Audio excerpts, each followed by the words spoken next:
les différends sont nombreux entre Pékin et Washington. Il y a notamment ces taxes américaines qui irritent beaucoup les Chinois. Et oui, hein,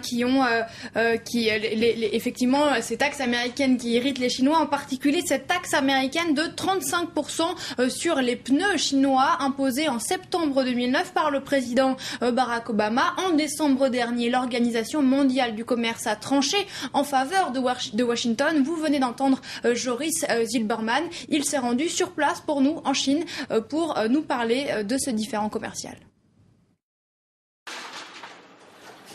À l'usine Qingyu, la taxe Obama sur les pneus chinois a pris la direction par surprise.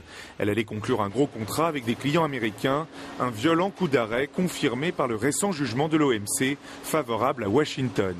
Et pour survivre, Qingyu doit revoir toute sa stratégie commerciale et trouver d'autres marchés.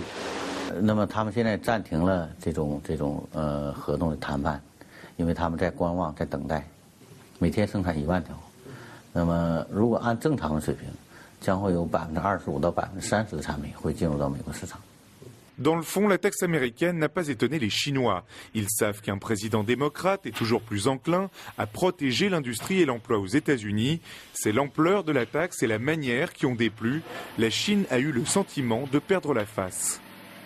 在中国议会的领导吴邦国委员长访美被宣布非常成功以后，第2天，用一种非常事先毫无磋商、非常急剧的方式采取这样一个令中国感到愤怒的措施，这个做法是完全不符合中美关系现在的竞争的。 Pendant des mois, cette gifle a déclenché une partie de ping-pong entre Washington et Pékin, une taxe en répondant à une autre. Finalement, pas de guerre commerciale, même si les tensions demeurent.